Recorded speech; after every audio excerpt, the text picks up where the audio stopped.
Hi, everyone, and welcome to this webinar, Making the Business Vision Stick. So my name is Loïc Lemarois, and I'll be your moderator today. First of all, this webinar is intended to be interactive. The main goal is what we want to hear from you. So please do send in your comments, your questions by using the Q&A function here on the right-hand side of your screen, and we'll make sure to reply to most of them. At the end of the session, we'll have a Q&A. So today I'm joined by Mark Fritz, and this is the second time we have Mark on a Headspring webinar. Mark is a leadership specialist. He's a mentor to executives around the world and as well a Headspring educator. Mark is the author of Truth About Getting Things Done and as well Lead and Influence, Get More Ownership, Commitments and Achievement from Your Team. Hi, Mark. Glad to have you back on a Headspring webinar. Great to be here. Great to be here. Thanks a lot. I guess the floor is yours now. Thanks, everybody. And it's good to see everybody on the webinar here. Today, it's going to be about sharing some ideas around making the business vision stick. It's really, engaging your people to really want to help you make that vision happen and deliver it. And really, helping you really expand what you can accomplish as an organization. And so just to share some ideas in terms of how you can engage your people in much more stronger ways and kind of like a simple framework methodology to do that. The first thing I wanted to share with you is a couple things of a leader's most important roles. And the first one is, it's really around the vision, but setting that direction and setting that sense of urgency about, creating that vision and making progress on that direction. And I think that's really the ultimate criteria for a leader is having that direction as clear as possible, and then the pace you want to make in terms of, progress on that direction and that vision you want to set. And what I noticed working with very good leaders is that direction and pace becomes the ultimate criteria on what you say yes and no to. And then the more you have things that are happening that are in line with your vision and align with creating and implementing the vision as fast as you can, the more people will stay focused on that. And what I found in the very best leaders is they're very good at choosing between good and great. Now, everybody can choose between good and bad. You can always drop the bad. But if you really want to deliver the vision faster, you have to choose the great from the good because there's not enough time to do all the good. And when, as a leader, you really focus people on the great part and the great things to do that'll take and deliver the vision faster, you really capture people much more in that. And they notice you're very clear about you're serious about making this vision happen. It's when you try to do too many things at once and you try to do all the good, you never put the right resources on the great. So you want people focused on the vision, that direction. You want them with a sense of urgency. So you're always monitoring the pace that way because we want to keep doing things. I've never seen a very successful organization that didn't have a sense of urgency. And you want them to take ownership for making the vision happen. And so what I found is you need them to take ownership for the outcomes that are going to create the vision, but you need them to take ownership of the milestones or the steps or the pace to make that happen. And in one of my roles, I actually gave people key projects as part of the vision and actually paid them a bonus if they delivered the project, but I also subtracted from the bonus if they missed some of the milestones. Because in business, many things are connected. So, you need people to deliver, but they need to deliver at the pace they said they were going to deliver so that you keep all the initiatives in sync. So you really want to empower them, to really go after this vision. And when you're doing that, you're creating the most value in the organization. But think about this, when you think about engaging your people, you have to think about who you're engaging as well. And I found this grid to be very powerful. It's just a simple 2x2, performance on the left side, behavior on the bottom. But what I found in the best leaders is they're really focused on that top right-hand box, the role models, the people that will really drive the behavior in your culture. In other words, if you embrace them and you get them involved in the vision, you get them involved in the culture you want to have, the rest of the people tend to copy, especially if you build very, very strong role models, right? So definitely the top right-hand box has to be much, much stronger than the bottom left and so forth. You know, I lived in different countries around the world, and one instance really reminded me of this role model thing is I lived in Japan, but I was only there for 2 weeks at the time, the first 2 weeks, and I didn't know much of the language. And a lady would come through the office selling coffee, tea, candies, and so forth. And she brought a young girl with her one day, and the girl was her daughter. But she didn't know how to say daughter in English. I didn't know how to say daughter in Japanese. And she said, "This is my copy." And if you think about it, you know, your role models, if you make very strong role models, the rest of the organization tends to copy that. So if they're very behind the vision, they're behaving very well, they're performing, people tend to copy those. And think of it this way, your role models in your organization are the extension of you when you're not around. So I found that, you know, the very best leaders are focused on the role models because that's the way they shape their culture and that's the way they engage people to really go after the vision. And they have those people in different, say, different locations or different parts of the organization.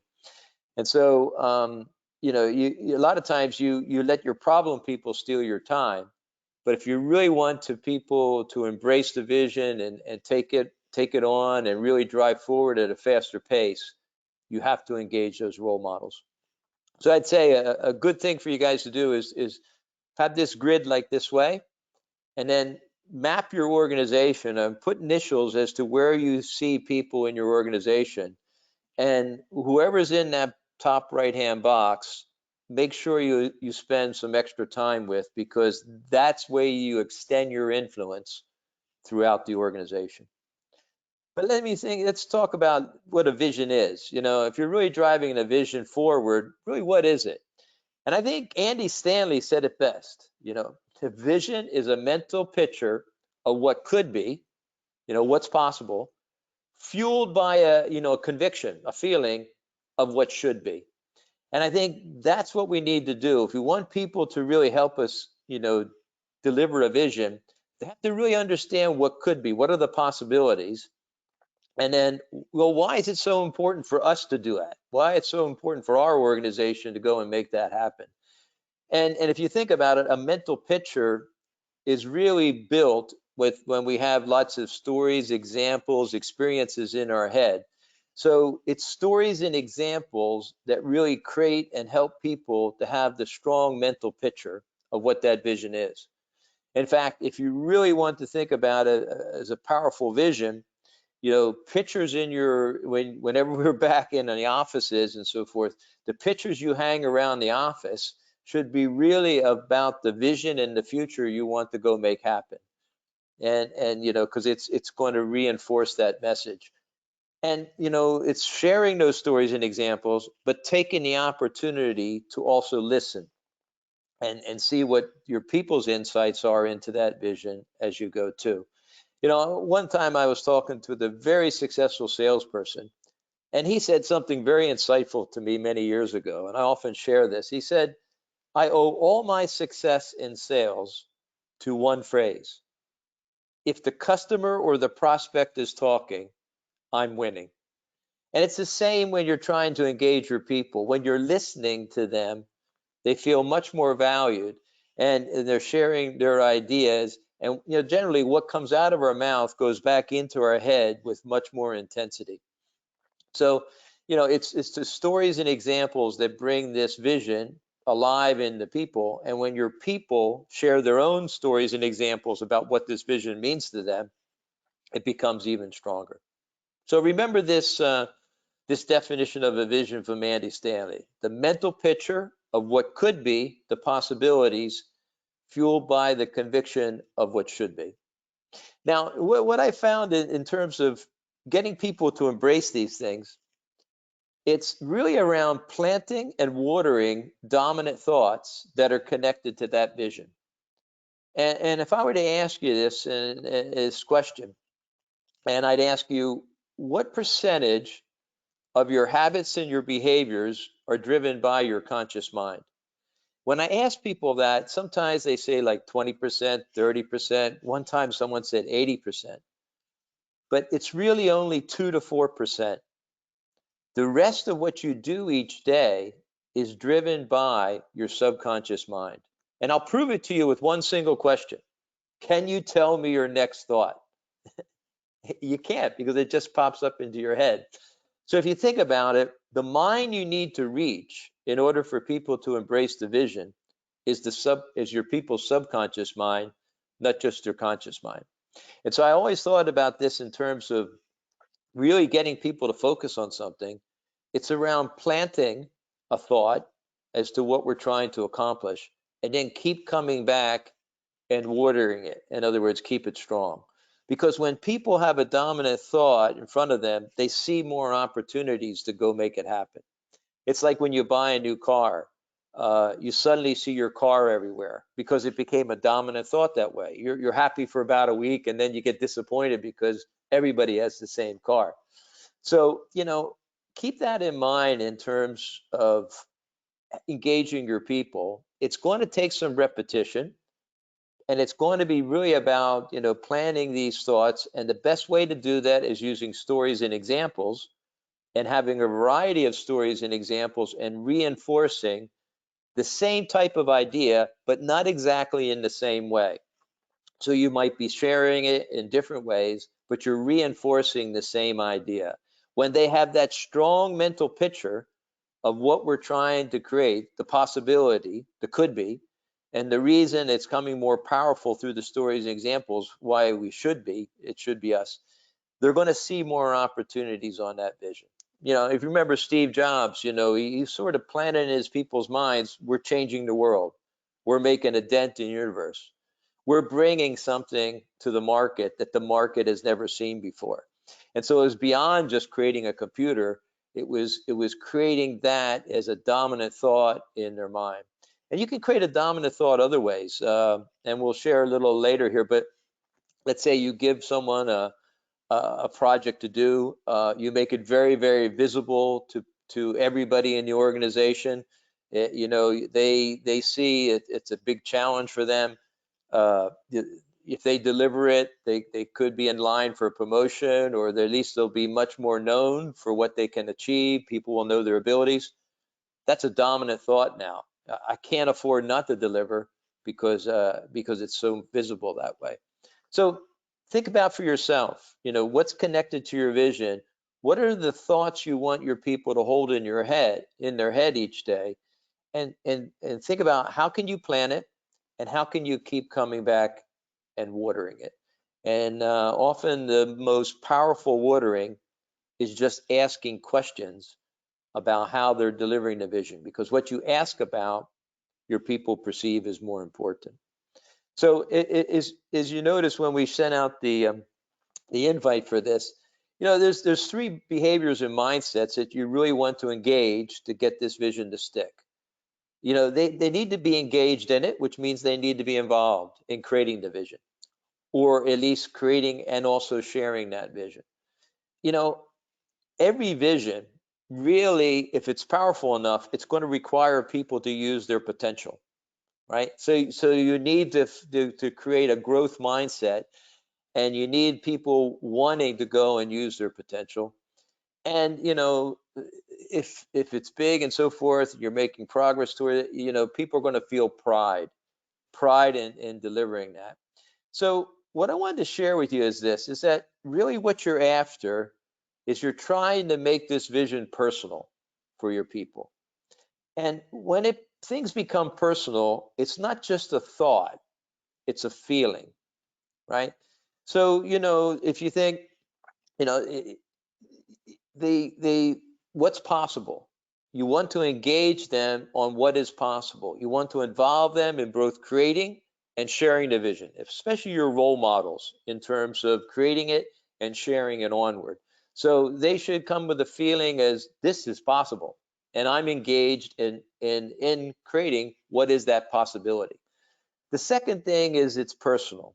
In other words, they're now involved in it. They see that they're going to use their potential by going after and making that vision happen. So now it's mine. It's not just the company's vision, but I'm part of it as well. And then the last one is they need to see the progress. They need to recognize that what they're doing is help delivering that vision. So I found it's a very good 3 Ps. They're involved, they know what's possible.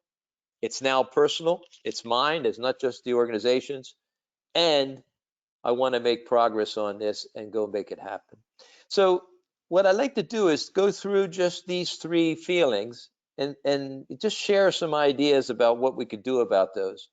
So if you think about it, you need to align the people on what's possible. They need to be engaged. In other words, they need to understand those 2 elements of the vision: what could be, the possibilities, and what should be, why it's important for us to go make it happen. And it's the stories and examples we share which engage people in that vision. Stories and examples there are magical. It's like a fast track to people's minds and memories. In fact, often when you hear a story or an example from someone, your mind goes to a similar experience in your own life, and now it becomes extremely relevant. It becomes more personal. And not only do you grab the feeling of the story, the example you're hearing, you grab the feeling of your own experience in terms of making that happen. So, the more you can invest yourself in terms of understanding what are the key stories and examples that help my people have a mental picture of this vision, the more powerful you're going to get them involved in it. And you need to involve them so they complete the picture for themselves. In other words, often it's not just saying this is what the vision is, it's describing the vision in ways with your stories and examples that they can build their own picture, which is much more powerful and much more personal to them. And then the last thing here is really get your key people involved, your role models, and have them share the vision onward. There's an old saying, when one teaches, to learn or something. I forget the exact one there, but the thing is, the more we share something, the more we internalize it ourselves. And the more we have to share the vision on to our people, the more the depth we understand it ourselves in order to share it on. So it's so important to involve your people both in the creation of the vision and the sharing of the vision that way. And what's interesting is this, is that if you look at this chart, when you get people involved in one part of that, building that vision, they tend to support the whole vision that way. It's like when you get people's input into something, they tend to support whatever they provide the input in because they want their input to be successful. There was a very interesting person was asking for money, and he made this comment. He says, if you ask for money, you get advice. And if you ask for advice, you get money. I think in this way, if you ask for advice or you ask for involvement, you get support. If you ask for support, you probably get some advice. So what I say is that as much as you can, think about getting people to embrace a vision as an involvement strategy. How do you involve people in the creation of it? But how do you involve people in sharing it onward? And how do you engage that set of role models? So the second feeling you really have to go after is it's mine. If the vision is powerful enough, it's going to require people to use their potential. Now, the question I have for you is this one. How often do you talk potential to your people? Often companies have a set time. They should discuss it every 6 months or some companies every quarter, some companies once a year. When I was leading I took over one organization, and I asked one of the managers, I said, when's the last time your boss talked to you about your potential? And he said, I think you asked me the wrong question. Has my bosses in the past ever talked to me about my potential? But when you talk to them about talk to your people about their potential, you align it to the vision. Now they start to get personally involved in that. But also, if you want people to attack a vision, you have to set expectations that are high enough to go make it happen. And that's often sometimes where the expectations are not set high enough that it doesn't embrace people to use their potential to go make that vision happen. So you want to encourage your people to use that potential that's inside them. And so as much as you can, talk to your people about their potential. And I would say whenever you talk to your people about their potential, you also have to talk to them about their influencing skills, because often our potential lies beyond what we do, but how we get other people around us to do it as well. So often it's going to require your people to grow their influencing skills in order to use all the skills that they have too. So think about for yourself, how often do you talk to your people about their potential? Are you aligning their potential to the vision or the high expectations you have of them? Because it's extremely important to get them involved and supporting you. And here's another reason, if you look at the next slide. Let's say I never talk potential to my people. I delegate them a difficult outcome to go make this vision happen. And if I never talk to them, they're saying, oh, you're dumping this hard thing on me. But if I talk to them about their potential, their part in delivering this vision, I give them something difficult to make it happen, because if it's easy to do, it's not connected to a vision. A vision requires some effort. They're going to say, yes, I get to use my potential. Maybe it stretches them, and maybe they're stretched and they're out of their comfort zone, and it might be some stress involved in that. But they're seeing the benefit because they get to use their potential.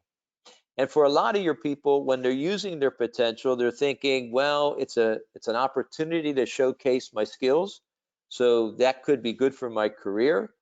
The more you make it visible for them, what they're doing in terms of that way to help with the vision, and you make it visible across the organization, they're going to feel tremendous pride if they deliver that too. So I found one of the things when you think about involvement and sharing and using people's potential is you can't be quiet about it. You have to be highlighting about how you're involving different people in this effort to deliver the vision, and really make them feel good that they're part of that way. So you earn two things here.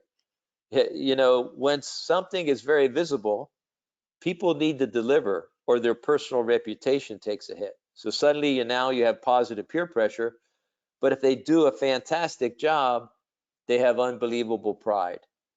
And just be careful here when you think about that. It's not just celebrating personal achievements, but celebrating team achievements as well. And I think the most powerful team celebrate both.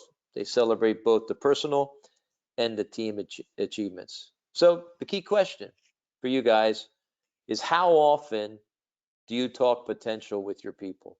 Because it's probably one of the most underutilized discussions. And when you do talk that potential, link it to the vision and link it to also how they need to develop, and maybe even some of their improvement of weaknesses to make their strengths and use of their potential even stronger. So remember that second thing I talked about, talk potential, but also talk about and help them with their influencing skills so that they magnify the impact of the people around them. And that's especially true for your role models, because that's where you're trying to extend your influence throughout the organization. Now, last one here is sharing the achievement. And that's, getting that feeling that they're making progress on it. They see themselves as part of the achievement. And this all comes down to what you make visible. Okay. So if people are seeing progress towards the vision, they're seeing that they're part of it. Now the vision is becoming part of them. All right. And it's almost like they're seeing that this progress and the feeling of continued progress is now becoming normal. It's part of the change that you want to drive in the organization too. And when I felt in my leadership, I did two things very early on. One is, what do I want to achieve? How's it aligned to the vision? But the second thing I always ask myself is, what can I make visible? Right? So what in the achievements and the progress can I make visible across the organization? Because I want to create that environment of positive peer pressure. And I also want to create an environment where people are going to feel recognized. So you're reinforcing that people deliver, but you're also recognizing that achievement that way too. And one of the things that we probably underutilize these days, especially in this virtual way of working, is getting people to engage and verbalize their commitment. You know, there's not enough time on these things, but I found when you really want to really get people proud of what they're doing, is that help them define their own milestones and verbalize those milestones towards achieving that vision. Because if you get them to verbalize those, they feel much more ownership and they're stronger for it. You know, you can actually capture those milestones in their words, not just your words, and they feel even much more attached to it when it's much more visible to both themselves and everybody. So, you know, people want to feel that they're recognized as part of that. So remember what I said about, you know, direction and pace. You want them to feel pride both in the progress they're making and the continued progress they're making that way. So I found what's so important is to really make visible the milestones and the achievements you have along the way to create that vision. So if you think of it this way in terms of the visibility, you know, you might make things visible in terms of, you know, what people need to achieve by when, but you always put a name next to certain things because, you know, who's taking the lead on things. Because if I were to give you a piece of paper and your name was somewhere on that piece of paper, you would see that within a split second because our name is so powerful that way. And I found that a lot of times we put all these projects and so forth, but we don't put people's names behind it that are driving it or leading that. And sometimes it's very powerful to put the core team behind when you make these things visible in terms of driving that vision. So it brings people's reputation into it because now my name's there, everybody knows it, I have to deliver, and it brings pride in that because, you know, they feel great when they delivered it that way. And so you don't want to bring those two things into people's everyday work. You want them to keep their reputation and keep them honest and deliver to their commitments, but you want to create that environment of pride as well. So I found overall, you know, it's good to keep those two things in mind: achievement and milestones, and asking yourself, what can I make visible that everybody feels part of what we're trying to create and everybody feels commitment to keep the pace on what we're trying to create. And in this type of framework that I'm showing here, it's kind of like what I did for major projects. You know, I said that early in the session here, paid a bonus for people who delivered the outcome that was intended, but also they needed to hit each of the milestones along the way or they would miss something that way too. So remember these three feelings you really want to drive.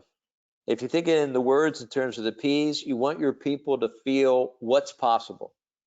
You want your people to feel it's mine. It's not just I'm doing this for the organization, I'm doing this for myself too. And you want them to feel the progress so they have the pride in what they're achieving that way. So first one, I'm engaged, I'm involved. I'm involved in creating the different parts of the vision, but I'm involved in sharing that vision onward. You know, sharing stories and examples to bring it alive and to help sort of quote fuel the mental picture of that vision in each of my people's minds. The second one, the feeling it's mine. You know, I'm appreciated for what I do, and people feel appreciated when you're helping them use their potential, right? So as much as you can, align the potential to the vision so that they feel it's mine. And so because their potential is in it, they're in it in terms of the delivery of the vision too. And then the last one is I'm proud. You're recognized for what you're doing to help achieve that vision. And you're recognized both individually, but recognized as a team that way. And remember what we said about this one, visibility helps people to feel more proud in that way. And people are proud when they really see themselves there and they see their name there. So, it's not just making verbal, but as much as you can in the way you share things, put people's names next to it, because as we said before, keeps them honest, to honor their commitments and keep their reputation, but they feel tremendous pride when they're delivering. So just if you request the materials from this, here's an interesting illustration which covers some of the three feelings we talked about here in a very creative way. So if you request the slides from here, you can get this illustration. And the other thing is one of the illustrations I have that I use in my leadership training, so forth, is we need to hold tight to the vision, especially in these times. If we build a powerful vision and we get into uncertain times, we shouldn't be changing the vision, but we should be changing the path towards creating that vision. And so if we had a strong enough vision to start with, we see different ways, even possibly more powerful ways to implement that vision using different tools. And particularly now, it's much more digital tools as we go. So, the more you strengthen that vision with that mental picture with stories and examples, the more opportunities your people see as to how to implement that vision in maybe different ways to take into account what's happening in the world now. So that's why even more important in this type of environment, keeping the clarity of what you're trying to achieve in the vision helps people to see those different paths to go make it happen.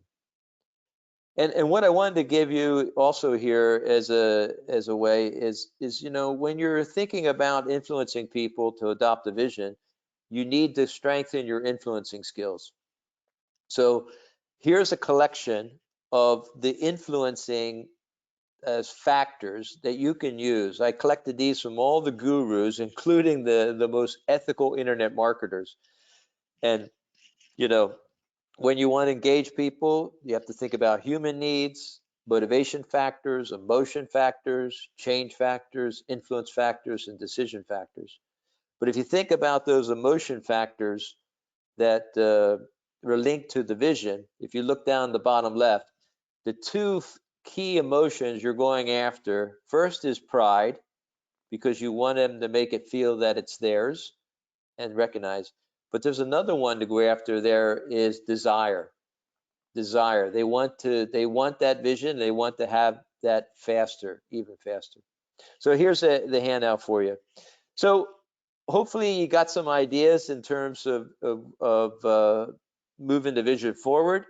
And what I'd like to do is answer any questions you might have, and just reinforce. Think about the stories and examples that really highlight and create that mental picture of what could be, and the emotion behind it, what should be, and then try to engage your people in those three emotions. Because if you can get them feeling I'm engaged, it's mine, it's very, very powerful.